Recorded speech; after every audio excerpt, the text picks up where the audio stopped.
Welcome, everybody, and thank you for coming. Please remember to silence your devices. I want to thank the Visual Arts Department and the Brown Arts Initiative for making this possible. And as always, a special thank you goes out to Olanda Estrada, who makes our Visiting Artist program run.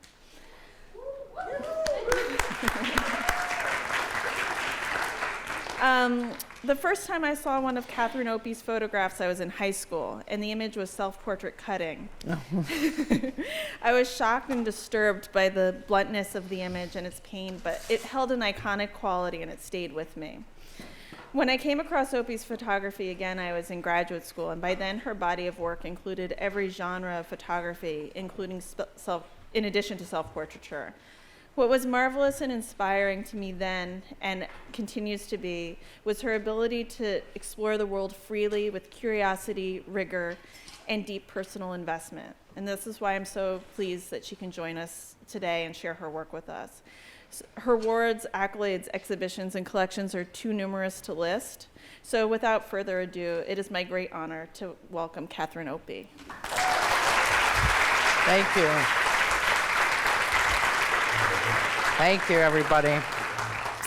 Okay, so I'm going to keep up a pretty fast pace. Maybe I'll stand for a bit, and if I get tired, because I want to go through the earlier work fairly quickly, not without explanation, of course, but I want to make sure that because I really, really appreciate lots of really hard questions by students.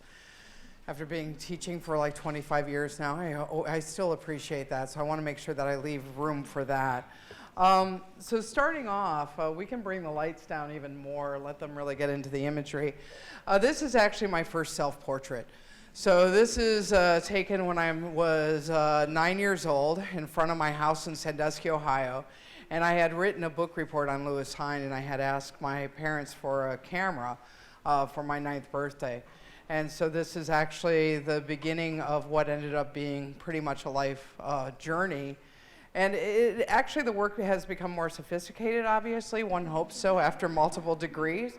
But there's still a core to this that I think is still really true, embedded within the work. And you'll see it's like basically a young butch dyke in Sandusky, Ohio, trying to be a young butch dyke in the year of 1970. And my flowered pants and my zippers half down. So all those signifiers begin to be very important in terms of the rest of the signifiers in my life. So going from that, I'm going to go ahead and jump ahead. In terms of education, just for those who don't know, I basically got my bachelor's degree, BFA, from San Francisco Art Institute in 1985. And then I followed up going to CalArts and got my master's in '88. And this is following basically the graduate work I did at CalArts, and it's a body of work called Being and Having. And while I was there, it was really interesting. I made work that was on Valencia, California, meaning a master plan community that I had landed into again after being this like outrageous community leader in San Francisco, or trying to be. And so all my friends and I started wearing fake mustaches and going to the very lesbian lipstick bar in LA and trying to pick girls up on our motorcycles. And then I just decided, oh, well, I really got to do a body of work with these mustaches. So all of them have plaques underneath with our alter egos. So this is Bo, Chicken, Chief, Jay. At this point, I'm photographing for those photographers out there who always want technical information. I'm using a 4x5 camera. This is Jake, Papa Bear. And one of the interesting things when I made this body of work is one of the first places it was exhibited was in a museum in Santa Barbara. And I had a young curator walk up to me who had been living with the work for quite some time. It was back in the day when you drove up in your car and you took down your show. And so she said, you know, I think I know some of these guys. And I was like, they're all dykes with fake mustaches.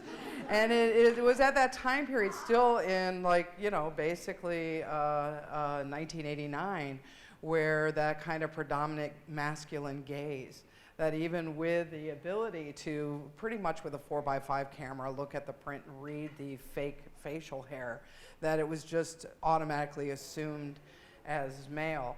And part of that is also my own kind of relationship with masculinity, obviously, this idea of performed masculinity. Oliver, my son, who's here tonight, will attest that, you know, pretty much every day I'm called sir, and he just shakes his head. So through 1990 and 95, I started a portrait series of mainly my friends in the LGBTQ community.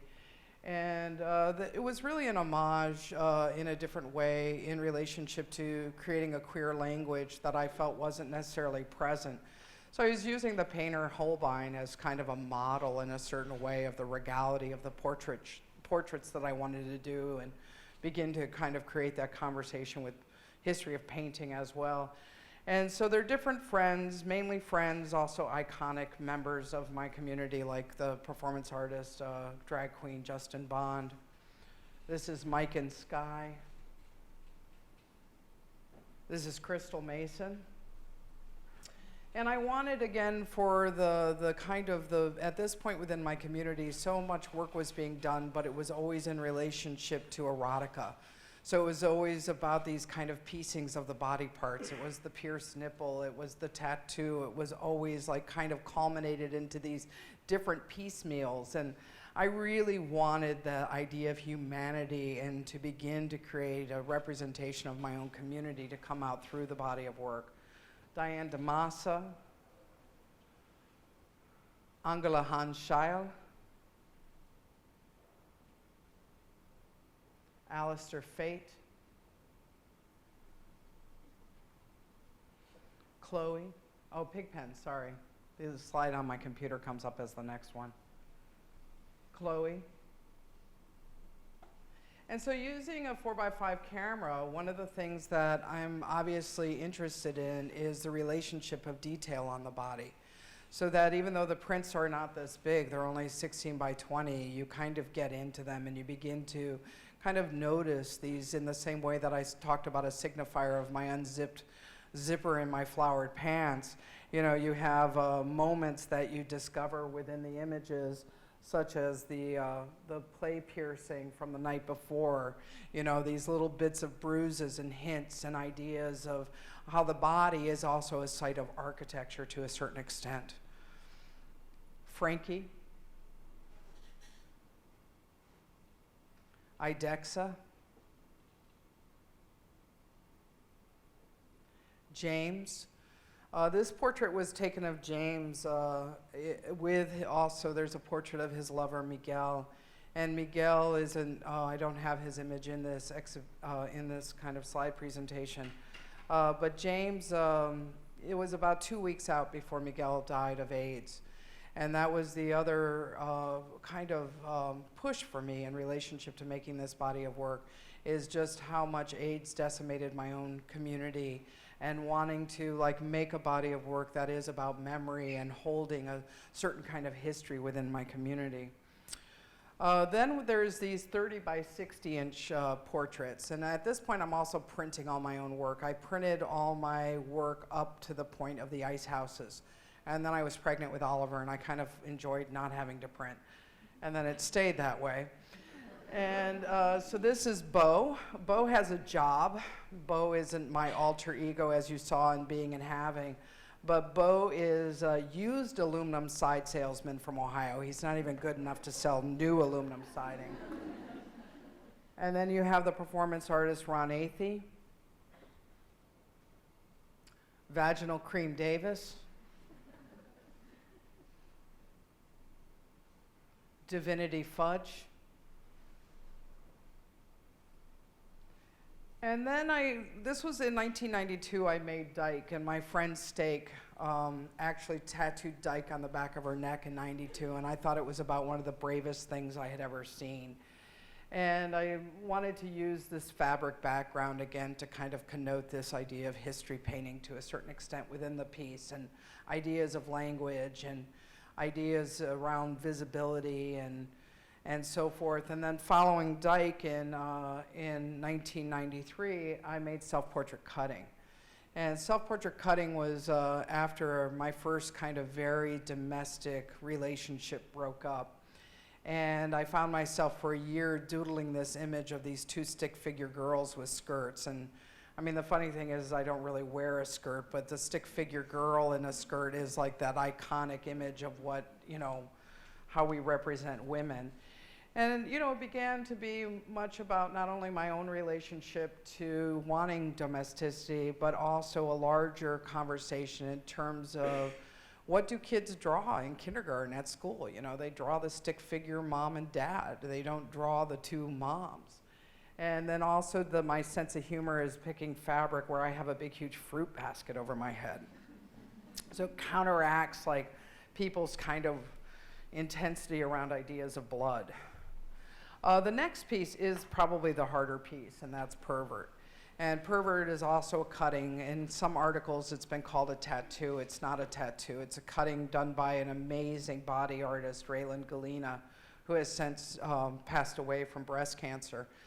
And it was really, I did this after the March on Washington in relationship to the Gay and Lesbian March. And there was a language that was brought forth within my own community at that time around ideas of equality in marriage, and all of a sudden the leather community was the perverts, the ones left out in the same way by our own community. And so being, you know, this is my kind of ode to Henry VIII, so to speak. And so that's pervert.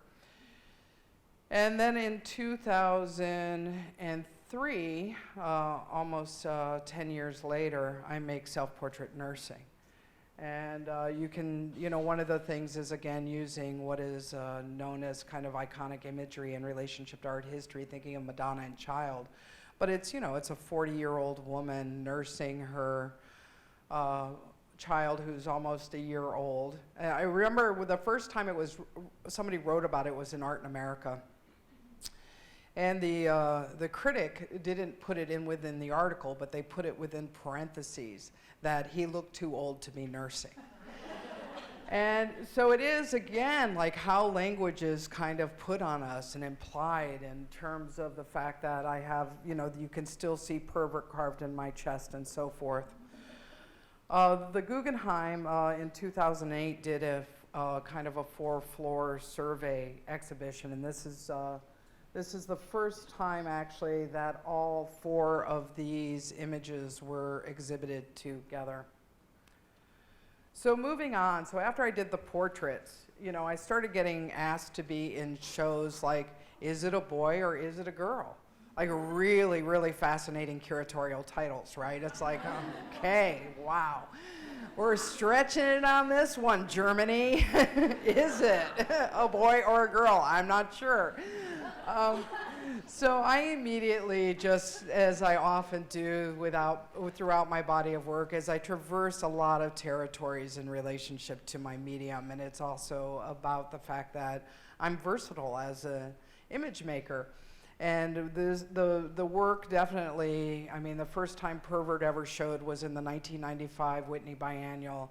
You know, there was definitely a huge kind of buzz around my work in terms of being this young queer dyke activist artist, but I'm also not a singular identity. So I switched it up on everybody by making these little freeways.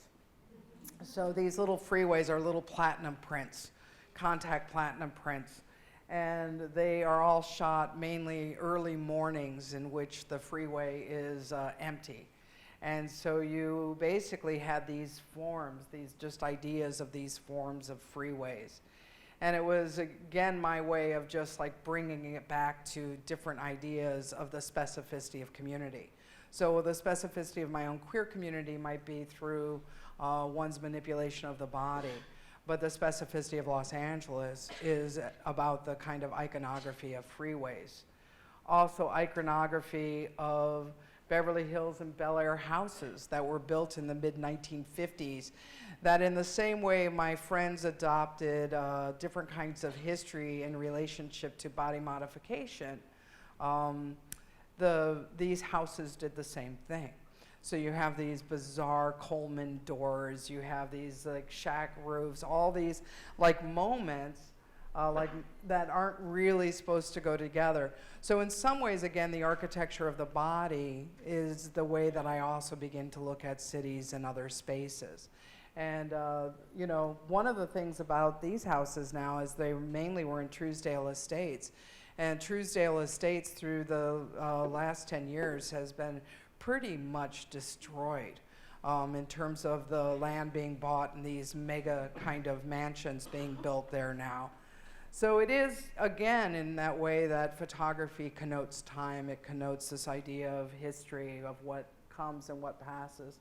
I've always liked this one because it looks like just purely a Hollywood facade, that mountain just comes out of the back of the house and there's nothing else there. So in 1998, and I said, I said that I was going to go through this fast, so because we're going to get into newer work, which I'll spend more time on. But in 98, I bought an RV, and I started thinking, at this point, I was still not in a domestic relationship, but almost to a point where I was going to buy a house with somebody, and then it blew up. And so I kept thinking about that cutting on my back of the two stick figure girls. And then I also wanted to make this body of work in conversation with Peter Galassi's show at MoMA called Pleasure and Terror and Domestic Comfort. And the fact that you were kind of looking at Gregory Crewdson's work for the first time, Tina Barney, you were looking at this tableau, so to speak, of dystopic or utopic notions of American family. But the queers were left out of it. So I decided to go ahead and correct that, like I try to correct different moments and create a history around identity. And so I asked these various couples to begin to pose for me. So this is Miggy and Eileen. And Eileen, who's in the pool holding up Miggy, very pregnant with twins, was also the creator of the L word. And this was pre-L word. And and she gave birth to the twins the day after this. And so then you have Tammy Ray and Kaya in North Carolina. You have Kim, Juliet, and Kellen in New York. And these are all shot with an 8x10 camera. So I wanted to use that same kind of voice as Barney in a certain way, as Tina Barney, in terms of the implementation with an 8x10 camera.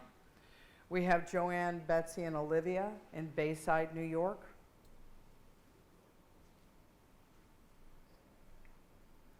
We have Christopher and Clara in Oklahoma, Tulsa, Oklahoma, where they have big barbecues and big satellite dishes. We have Emily, STS, and Becky in Durham, North Carolina. We have a very, very hospitable lesbian breakup here on the front lawn where they're tying the apron on, but it is a breakup garage sale. Michelle and Melissa.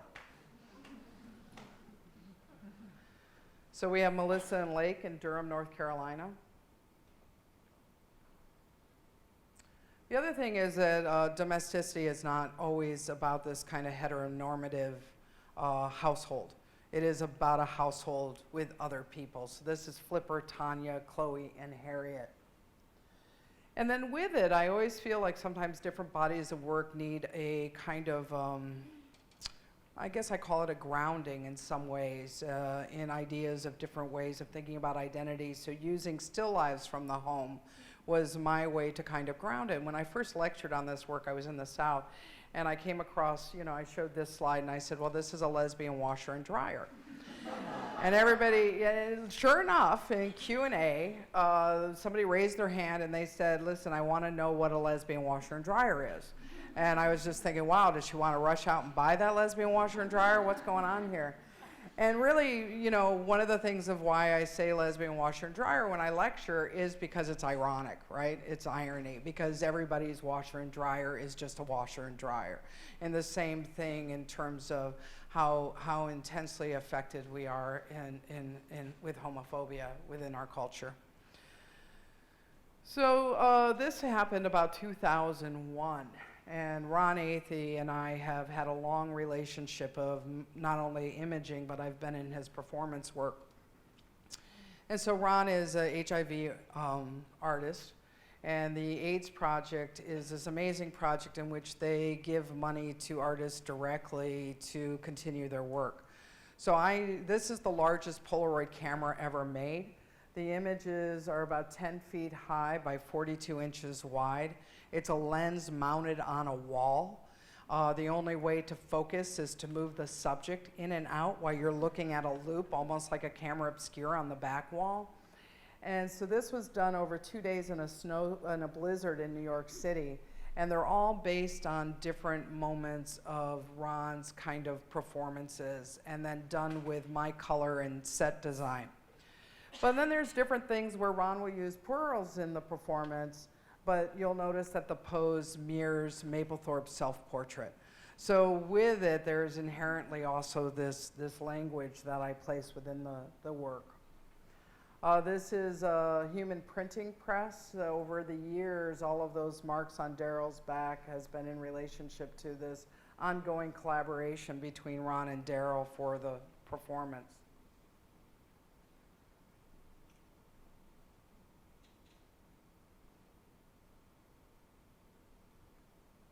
This is Lee Bowery's cape that Lee left to Ron. And then you just have to have a break in a portrait. There's more within the body of work. So we move up to 2001, and I was asked to do a residency at the Walker.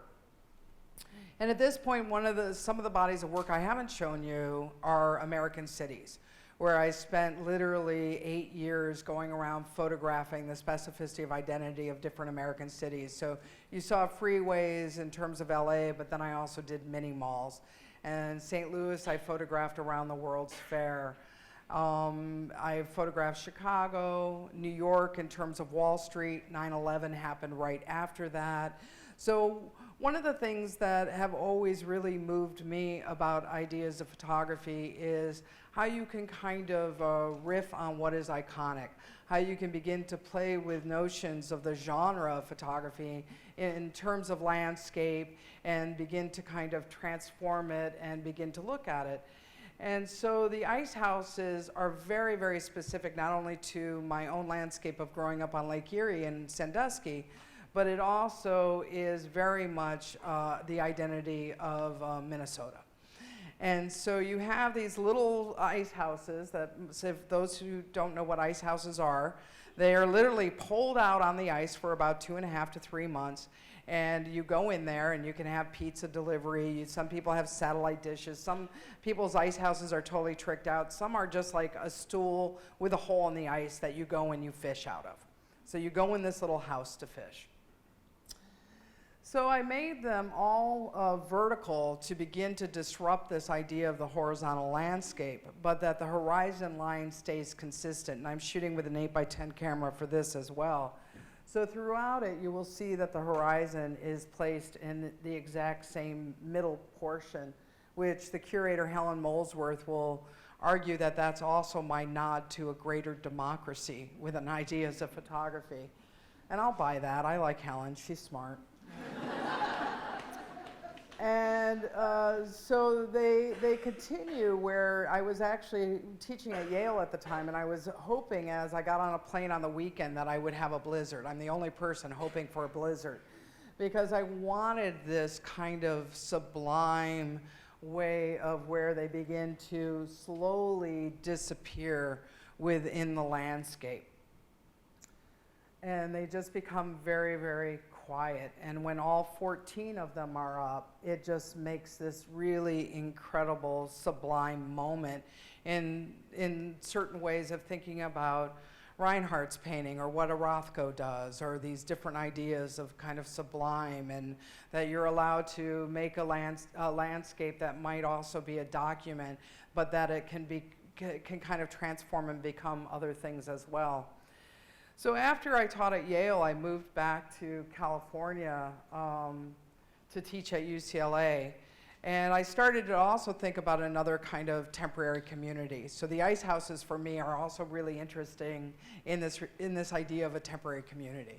That you haul out, and if you don't like the guy you're next to that year, well, you can just move it the following year.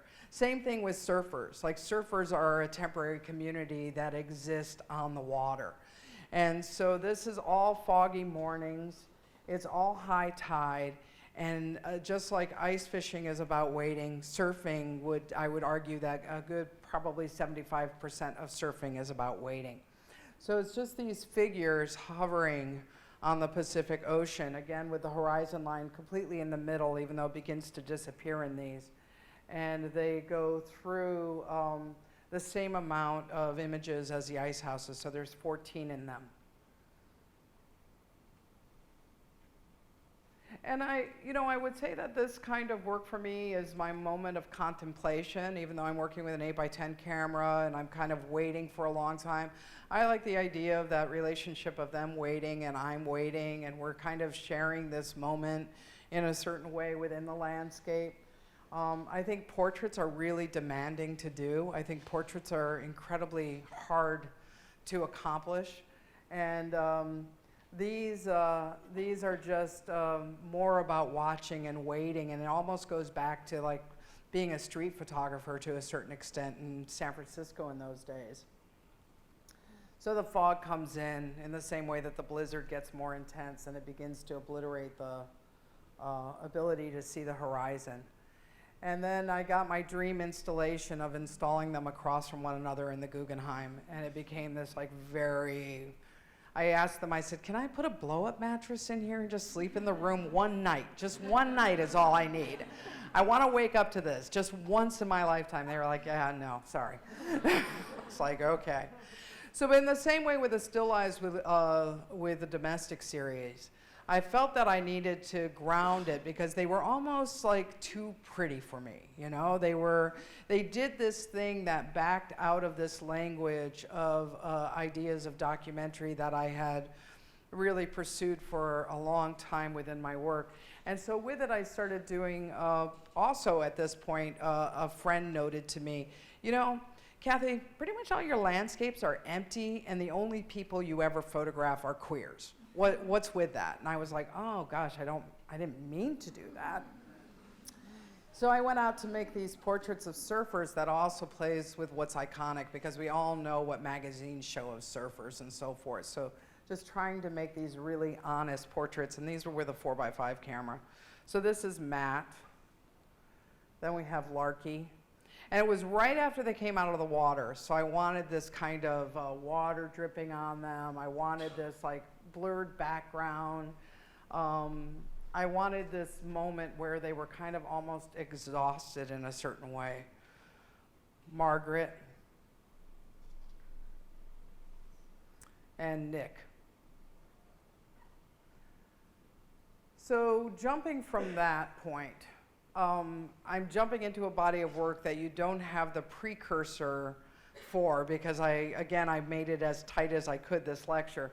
But I want to show you in and around home. And the book that came out is called 1999 in and around home. And it's actually really important to think about these two bodies of work together. But you're only going to see in and around home.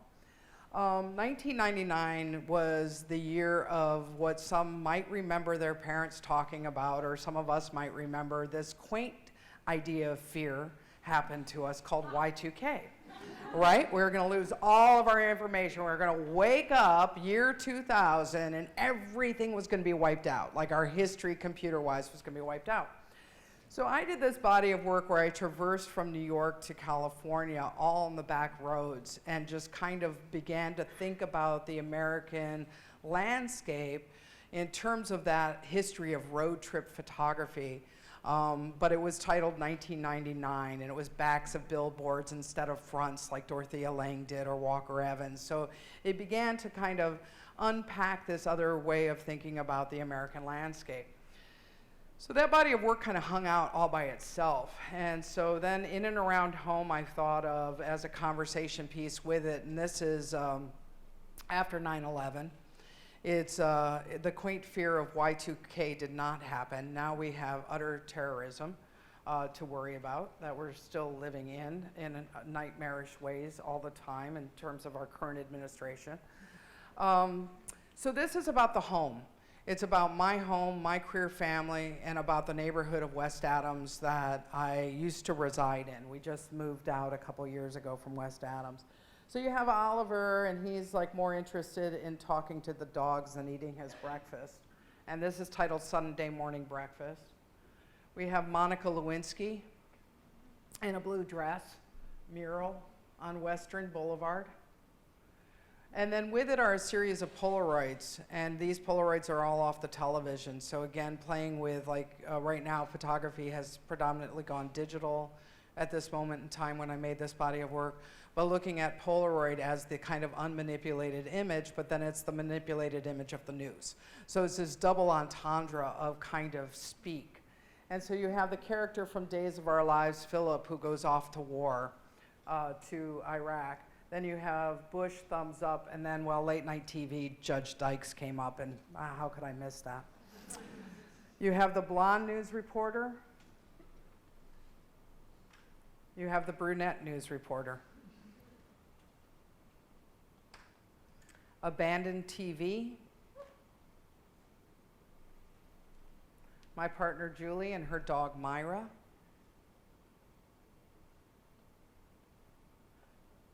Our daughter Sarah and her dog Momo. This is a portrait of my dog right before she passed away, Nika, who I had for 16 years. So when I was making the body of work, I knew I had to have a photograph of Nika and I in it. Martin Luther King Parade. Self-portrait voting booth.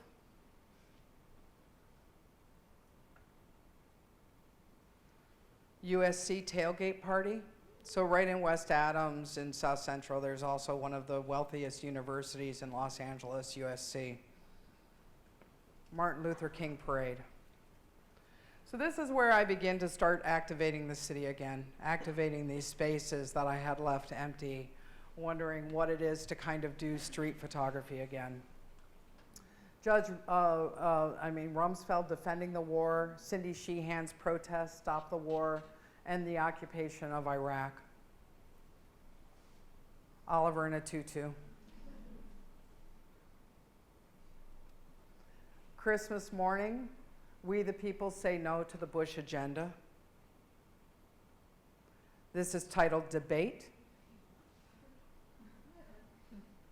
This is Talking to the Bush.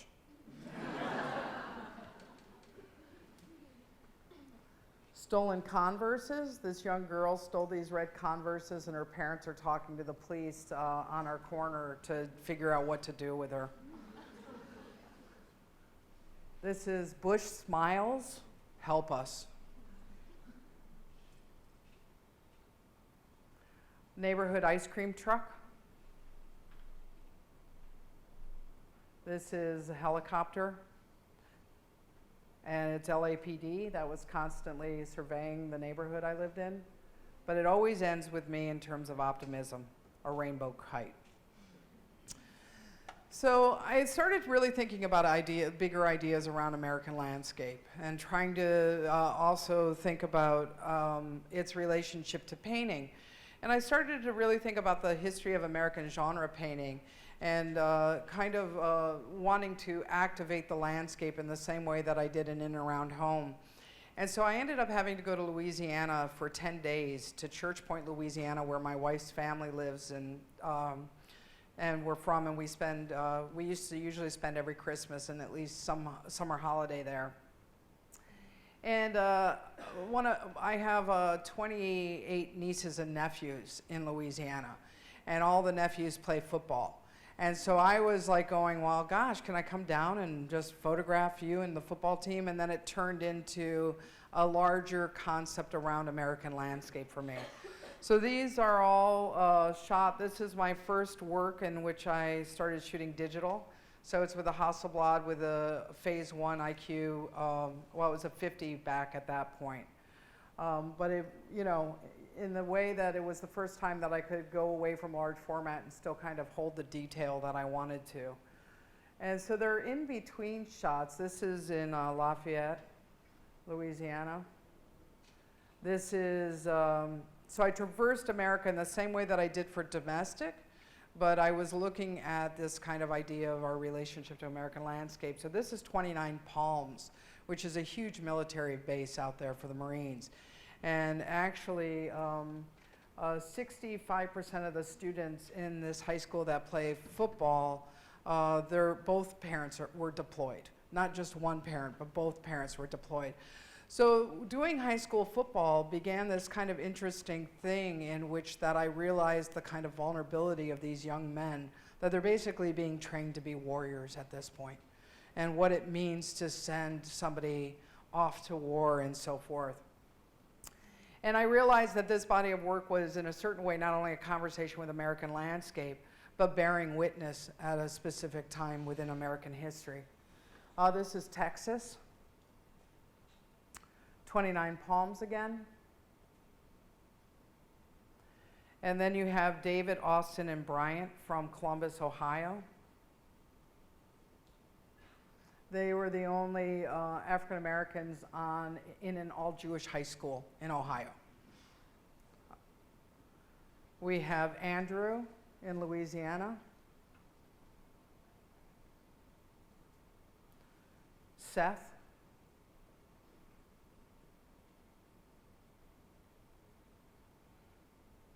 Blaine.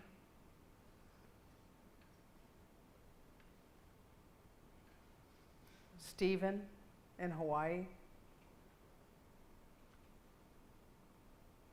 Brock in Louisiana.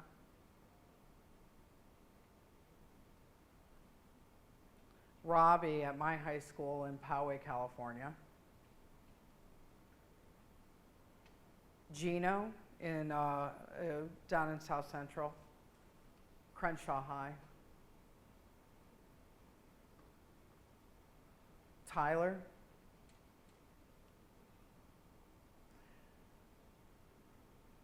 Leon. Rusty. And one of the things about making these portraits is they went really quick. They were always after practice. The students lined up. Their coach told them to line up. So each one who wanted to participate lined up. They came in, I had maybe 3 or 4 shots of each person, and then it moved on to the next person. So they were catcalling each other, they were like talking to each other, and I just kept trying to get them to basically be with me. And that idea of kind of bearing witness. And then we have Josh, sorry. And so you'll see it goes from like somebody who's like Tyler, who has like this long body, to somebody, you know, like Josh, who's thought of as almost like the iconic football player, warrior guy. One of the things that happened within this body of work, and I think that it also affected me in knowing the importance of what it is to bear witness, is in the same way in the early 90s I lost so many friends from AIDS that I had made portraits of. Everybody who stood for a portrait got a portrait. So everybody was sent a small portrait back. And 2 people from 2 different families, one from Texas and one from Louisiana, told me how meaningful their portrait was because their son had died in Afghanistan. And so you kind of really understand that weight, that idea of history, and even though that for you it might be this body of work, that it actually holds much more meaning outside of your one self, so to speak. So after all that masculinity, I got to get back to the girls. So I did Girlfriends, and this body of work was basically of iconic Butch Dykes. And so we have the poet Eileen Miles, Harry Dodge. And for the first time, I'm moving from the studio to the outside as well. So Idexa.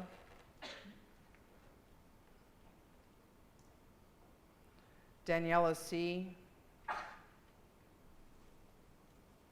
Jenny Shimutsu. Jessie. Pigpen. I'm moving even faster because I have a clock on my thing here. Lindsay. And then with it from 82 on are just these like little black and white Hasselblad images, all square format. And they're, girlfriends is also a play on words. Like some were girlfriends, some I wish had been girlfriends. And it is really like loaded with desire.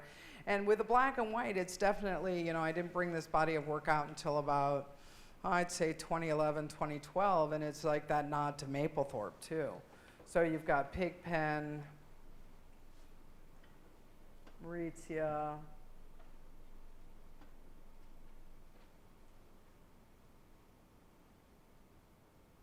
very young me, Fairmont Hotel, Melissa. So I'm going to whiz through these. So these are political landscapes because I want to get to the newer work, and I'm like at the point where I need to be doing questions. So political landscapes were based on different kind of marches. So this is the May Day March at MacArthur Park in LA, and it was the first one I did around immigration. And so one of the things that happens within is this idea of political landscape is how we hold space, how we begin to create a politicized moment where you can go from immigration in relationship to the celebration of ideas of inclusion of America with the American flag to then protesting war with flags covering coffins, to a Tea Party rally. The complexities of democracy is something that really, really interests me. So I didn't vote for this abomination. Another Tea Party rally, another one, and then you have the inauguration of Obama. And that moment where he gets out of the car and it's on the teleprompter in the National Mall. And then the portraits from inauguration of this shared space of democracy. Prop 9 in California, I do support the freedom to marry. After they gave us the freedom to marry, they took it away from us. The Michigan Women's Music Festival. These tents are WOMYN tents, Michigan Women's Music Festival, to the 100th anniversary of the Boy Scout Jamboree. So looking again at this kind of dichotomy that we begin to set up in terms of ideas of American landscape. And then this one recently taken in Los Angeles of the Women's March. So this is where I'm going to end on the portraits and landscapes. I'm not going to actually talk about the Elizabeth Taylor body of work because I really want you to ask questions. But one of the things in terms of being this documentary photographer, this idea of what it means to kind of bear witness, weighed very heavily on me in terms of what the responsibilities of history are and our relationship to photography. And so this is what I call my post-menopausal work. So it's more about allegory. It's about the subconscious. It's about the figure kind of almost telling a story that you don't really know. They're predominantly of artist friends. There are abstract landscapes of national parks in which I'm just racking the focus out, because at this point, does it mean anything to go to the Grand Canyon and take out your phone and take a picture of it and put it on Facebook? So this is also questioning the inherent nature of how photography has changed in terms of social media. So we have Oliver and Mrs. Nibbles, Lawrence,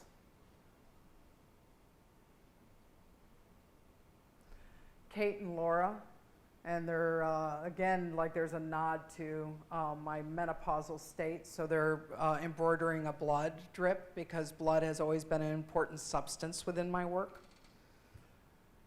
All the landscapes are untitled. And then I really started wanting to do these ovals and thinking about kind of the history of ovals and painting as well as cameos and so forth. So in the first one you have the writer Jonathan Franzen reading War and Peace, Taka Idexa, and Mary Kelly teasing us that maybe she'll take down her hair. For those who know Mary, you'll get that. Cara. Mary? Jonathan? Ron?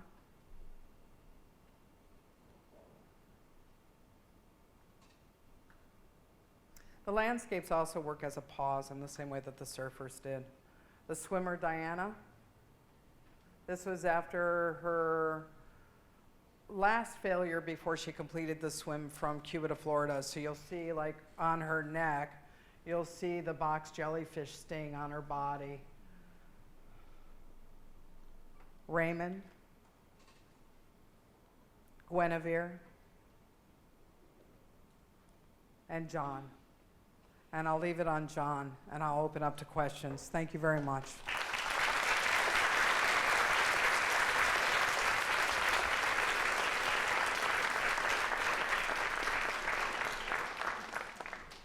I forgot to say there are microphones if you want to line up for your questions or online.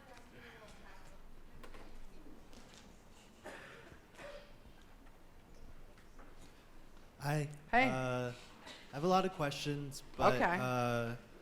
When you were taking photos of the football players and who 2 of them passed away, you said how an image carries more weight than a body of work. Can you speak to Dana Schutz's photo of Emmett Till? And Well, it's a painting. painting. I'm sorry. Thinking about your So work. it's a painting in which she abstracted the face that was used from a photograph. Can I speak to it?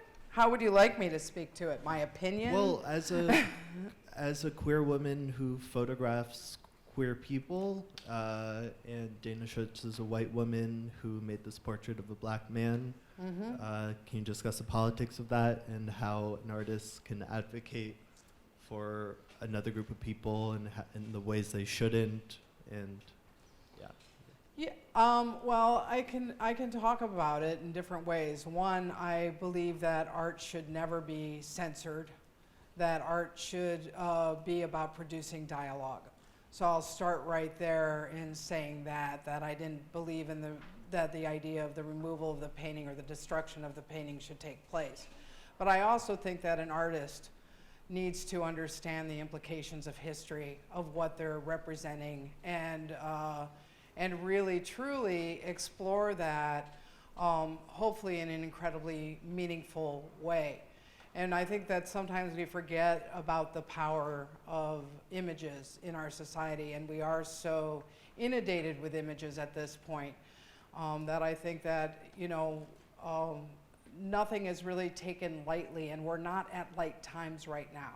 And I'm not going to speak about whether or not it's appropriate for this artist to make work, because I really believe that an artist needs to make whatever they need to make, period. But in saying that, there's always a responsibility as the maker to work.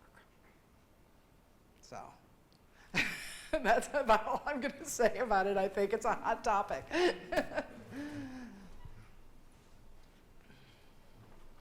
Hi. Hi. Oh, wait. Yeah, I'm next first. Yeah. Hi. Thank you so much for your talk. I really appreciate you coming here, particularly as an LGBTQ person. I really appreciate your presence in the art world. So the first time I saw your work was this past summer in the Queer Bodies tour at the Whitney Museum. They have one of your photos with Ron Athey, and I was really captivated by your interest in bodies that have been altered in some way, particularly within the context of queerness. Would you be able to speak a little bit more about that? Yeah, I mean, it's interesting, like the body altered in terms of how it reads as identity. And I remember when my community began to kind of alter their bodies in relationship to piercing and tattooing and cuttings and so forth. And it was at a point in time where the leather jacket basically became popular. It was like, oh, Michael Jackson's on his record cover wearing the leather jacket, and he's even got cock rings on it. What does that mean as a signifier to us anymore within the community? And I think in terms of the leather community, it has always was kind of pushing the body in certain ways. But it also is a signifier for one another in the same way that you might flag somebody with handkerchiefs, or with bandana colors. So I think that, one of the things that was really important for me was not just pick up only on the signifier, but that utterly humanity needs to be involved within this in looking at, the whole person, that the subject is staring back out at you, that they're engaged in a certain way. And yeah, I don't know what else, was there more that you wanted me to say? No, not necessarily. Okay. I was just, thank you. But it was, was one of the things that any of us do in terms of making work is, one of the things that photography has that a lot of mediums don't really have is that immediacy. So that my need to make portraits of this community was because these were the people who were surrounding me. This is what was happening within my life. This is how I was pushing my own body and trying to figure out my own identity within the community. As well as it was a homage and a mourning of friends that I was having to say goodbye to because of AIDS. Yeah. Thank you. Hi, my name is Charlie, and my question is how do you engage or disengage with the colonialization that's attached to documentary and photography? In addition, how do you sort of engage with your identity between the intersection of being perceived as white and as queer? Because a lot of it seems to show up in your portraits. I am perceived as white. I am white. So, no, That's a really interesting and really difficult question, actually. I think that one who decides to make documents or kind of play within a documentary realm, that there's always a potential or possibility for that kind of colonization to be able to be placed on the work. And I think that it's in the same way that we're talking about the intention around the painting, it's also the artist's intention with their own community. And consensuality has always played a huge role within my work. I mean, the street photographs are really, really very different because I'm using that language of the genre. But when people are sitting with me in my studio, it's utterly a consensual experience in terms of knowing that the work is going to go out into the world. And I think that sometimes that makes people a little uncomfortable, and I acknowledge that, and I've never put out anything that somebody wasn't okay with in terms of being out in the world. Thank you. Sure.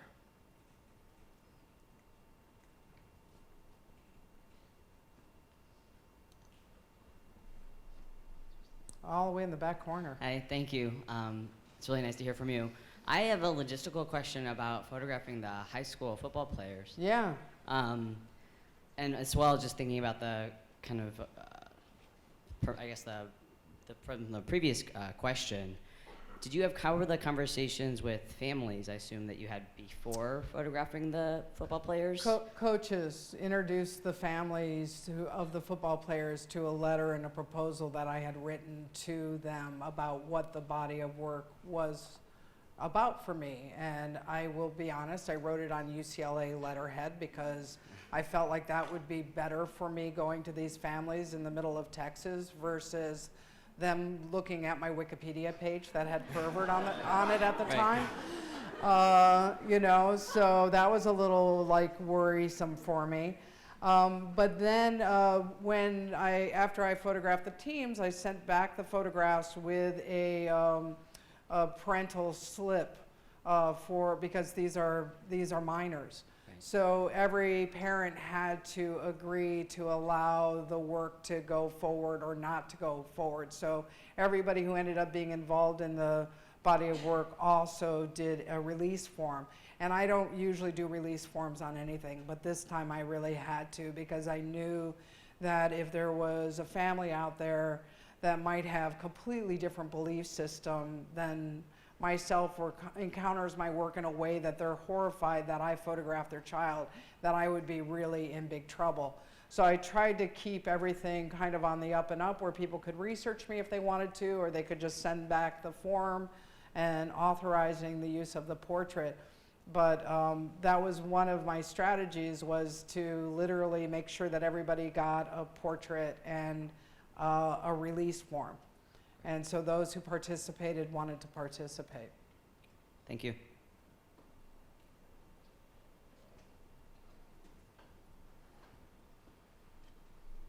Hi, I'm Yeonhu. Thank you for your talk. My question would be, why is blood important to your work? To many people, even I find it very shocking to have, so that's my question. No, I think blood is shocking for people, and it always was really interesting for me that, you know, the struggle that people would have over the self-portraits, yet they could, you watch TMZ like plastic surgery shows. You know, it's like it's a substance that we have. As a woman, we're dealing with it from 13 on, once a month, if we, you know, our bodies are able to menstruate. It's also like inside of you. It's something that you're taught to be afraid of in a certain way. You're taught that it's inconvenient. You're taught that pain is horrible and horrifying. And I'm just really interested in the kind of realm of control that can go into making, you know, the two self-portraits that I made, as well as how I push my body in terms of the leather community, and that it's this substance that I didn't really need to fear, that I actually really, you know, was interested in it, that it could come out of my body, and that I healed, and it was okay. Nothing bad really happened. So, yeah. Thank you. But it's interesting because so many people talk about shock with those images, and I've never thought of them as shocking. And I think that's probably one of the reasons why I made the Freeways right after Pervert came out in the 1995 Whitney Biennial, is during interviews and stuff, people kept coming up to me and saying, like, after they would interview me, they'd be like, wow, you're so nice. Like, I was really scared to meet you. And I thought that that was so interesting, that kind of perception. Again, it's what's perceived in terms of what art can do. And that I think that it was really nice for me to take that pause and make pretty little freeway photographs. Hi, Catherine. Hey. So the energy in your street photography I found to be very strong and very lively. Interesting as well. I was wondering what it's like being in that environment and taking those photos and being able to balance the energy going on around you. Yeah, I think it's hard. I mean, I remember when I studied at San Francisco Art Institute, you know, it was because it was the early 80s that I was in school there, it was the height of street photography. So you were basically taught from the Zarkowski School. John Zarkowski, the famous curator at MoMA. And so you kind of, like, I remember Hank Wessel, like, you know, telling me, like, well, you have to be invisible. Like, you're invisible, you move in and out, you have your camera with you, you're just reacting, you're reacting all the time. And there's a certain thing that I think when I'm doing street photography, it goes back to listening to kind of Hank's voice within my head. But it's also utterly, for me, it's always been important to be visible within the street and not just invisible. So in some ways where Hank is telling me to be invisible, I'm not putting my camera in people's faces, but my camera is aware and it's there and it's present as I'm present. And I believe in that kind of shared presence, whether it's with a political group that you might disagree with, or somebody that you're, like, literally photographing, like the Women's March. I photographed and then I took to the streets with my own presence in that. And so it's this kind of interesting balance where it's like a lot of people say, well, how can you do that? How can you go to a Tea Party rally? And I'm like, well, that's, you know, it's the same way that I can turn on Fox News and watch Fox News. Yeah. That it's part of the process of learning in relationship to larger ideas of democracy. And photography does have the ability to create a history. And not to make those images, even though they might exist within social media, isn't true to that kind of early impetus for me to be an image maker. Thank you. Hi. I was sort of thinking about the question earlier about like altered bodies, and I came to your work, like probably a few people here, through the book The Argonauts. Oh, Maggie's book, yeah. Yeah, and in that book, obviously, she talks about Harry, who's in a couple of your photos. Yeah. And I was thinking about sort of how, what kinds of like problems arise, or issues arise when you take pictures of people who are in a process of self-discovery, like you mentioned earlier, and whether like inscribing people into permanence is ever, I don't know, like, yeah, like if you're ever worried about sort of like imagistically dead naming somebody who's transitioned, or like, yeah, if any of your subjects have ever backed away from prior photographs that you've taken of them. No, they haven't. I mean, even with Harry or a lot of friends who've transitioned, like Mike and Sky were two of my very first friends who transitioned. And, you know, I don't put titles on them like Mike and Sky F to M, because I'm not interested in kind of that. They are just who they are. But even in terms of Harry, I mean, or my friends Idexa, or a number of my friends, Pigpen especially, who I've photographed for years, you know, the one thing is that even if you transition in relationship to your gender and you might get to the place that you really want to be, that doesn't mean that you're without a history. And so that work begins to kind of acknowledge their own history within their own body. And so far, nobody has told me not to use a photograph anymore. So I've only been sued one time. True. Women's Music Festival, a group of women did not want the photograph up that I did of them. And even though it was on social media and I could have fought it and I could have probably won, it was the first time I ever removed a piece from the museum. And I removed it and it'll never be shown, nor did you see it tonight. So they asked me to, and I honor that. So if it was the Tea Party people, I probably wouldn't have honored it though. Don't make the lesbians pissed off at you. Any other questions, or are we good? Hi, yeah, my name is Nora. I'm right in front of you. Oh, hi. Like, and I just have a question about one of the photos, the photo Dyke. You talked about visibility as sort of like a theme, and like how there was like a certain like glorification of the visibility that person was sort of like putting upon themselves. Can you speak more about concepts of like photography and documentation as like a way of making visible what is invisible and possible dangers associated with that? The dangers associated? Yeah. Can you go a little bit further in what you might think the dangers are?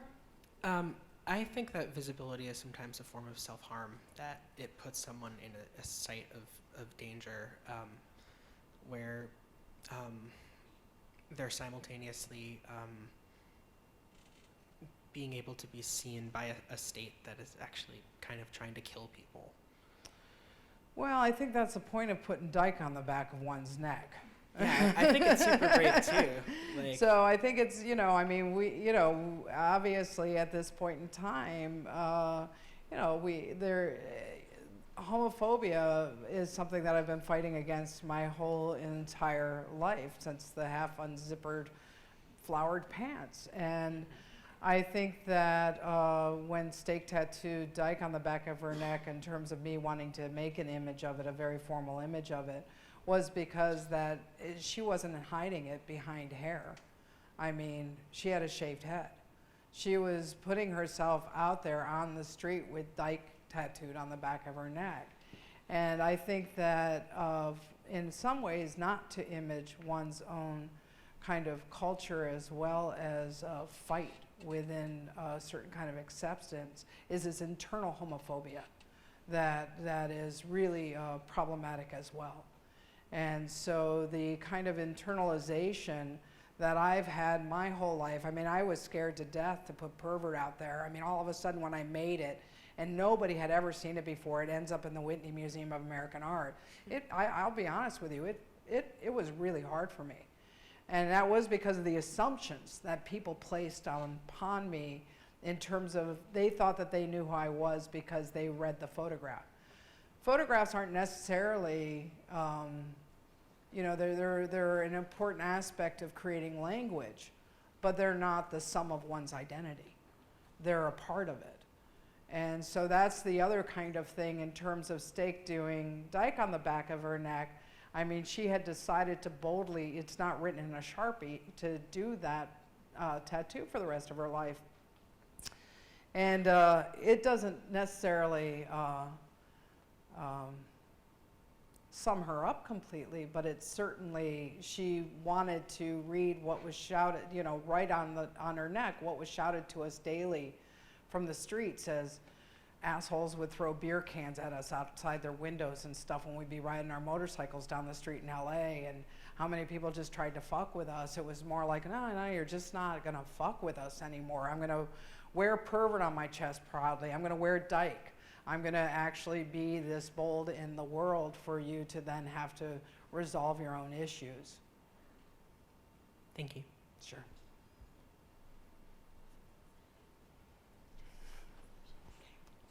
I just love your. Anybody else? One more? Okay. I just love your use of fabric and folds. And I'm just curious, one of my favorite pieces is the guy with the apron and the tattoos. Oh, down James, there. yeah. And I'm just curious if that was serendipity or if you looked for a long time to find that particular apron. Oh, no, everybody wears their clothes to the studio. Like, I didn't dress Vag in the, Justin and Vag and all my friends come to the studio, and even to this day when I'm making the newer portraits, I just say that I'm doing your portrait and I want you to figure out what you would like to wear because, it is a formal portrait sitting. And so the apron James just had, James was the founder, one of the founders along with his lover Miguel of Club Fuck in LA. And so that was a common kind of fetish apron he would wear. So, yeah, but I wish I could take credit for my friends' enthusiasm in terms of costuming themselves, but I can't. Thank you so much. Thank you.